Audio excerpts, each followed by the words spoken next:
भाग्यनगर गुन्हे शोध पथक आणि भाग्यनगर पोलीस स्टेशनची टीमनं जवळपास 5 आरोपी अटक करून 10 गुन्हे सिटीचे जे घरफोडीचे गुन्हे आहेत ते निष्पन्न केलेला आहे आणि त्यामध्ये जवळपास 78 लाखची प्रॉपर्टीची मुद्देमालची रिकव्हरी झालेली आहे आणि त्यामध्ये एक जे मोठा रॅकेट होता आणि एक मोठी मुद्देमालची रिकव्हरी हा मध्ये दिसतो की नांदेड पोलीसचे भाग्यनगर पोलीस स्टेशनची डीबीने चांगली कामगिरी करून एक मोठी रिकव्हरी आणि मोठा एक रॅकेट उघड केलेला आहे.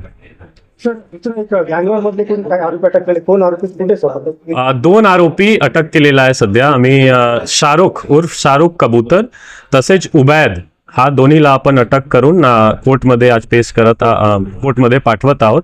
हा दोन्हीच्या फिजिकल आणि डायरेक्ट इन्व्हॉल्वमेंट होता जे भाग्यनगरमध्ये 4 तारीखचा मर्डर झाला होता. शेवटचा प्रश्न की गुन्हा केल्यानंतर त्यानं वेश बदलला होता का पोलिसांनी त्याला पकडले किंवा त्याला ओळखले म्हणून?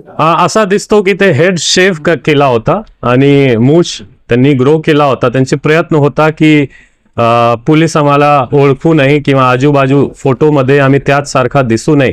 त्यांची प्रयत्न होता आणि ते सेल्फ बूस्ट पण करत होता की आम्ही कबूतर आहोत आणि गुन्हा कळल्यानंतर आम्ही पळून जातो, आम्ही पोलीस आम्हाला पकडू शकत नाही. पण असा झालेला नाही. नांदेड जिल्ह्याला यश आलेला आहे आणि त्यांना आपण पकडून लॉच्या समोर घेऊन जात आहोत. कबूतरचे मोठा क्राईम हिस्ट्री आहे. त्यांच्यावर MPDA सुद्धा प्रपोज होता आणि असा दिसतो की 10-12 गुन्हे त्यांच्यावर आहे, प्रॉपर्टी ऑफेन्स आणि बॉडी ऑफेन्स दोन्ही.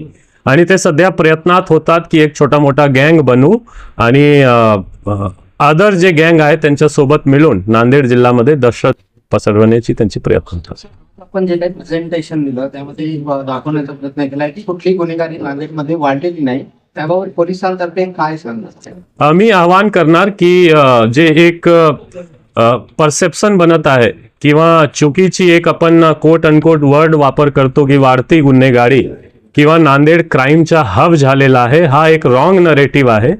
एकही पॅरामीटर्स मध्ये किंवा एकही मुद्दामध्ये आपण असा जर कम्पेअर करू इयर ऑन इयर किंवा क्वार्टर ऑन क्वार्टर क्वांटिटेटिव्हली तो काही गुन्ह्यामध्ये इनफॅक्ट डिक्रीजिंग ट्रेंड आहे. नांदेड जिल्हा पोलीसनं चांगली कामगिरी मागच्या 1-2 वर्षमध्ये केलेला आहे.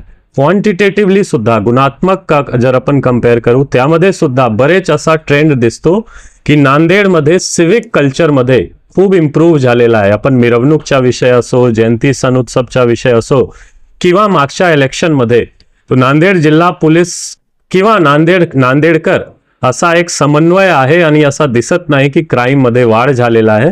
तो इथे बरेच इंडस्ट्री पण आहे, सर्व्हिस इंडस्ट्री आहे, मेडिकल इंडस्ट्री आहे, एज्युकेशन इंडस्ट्री आहे.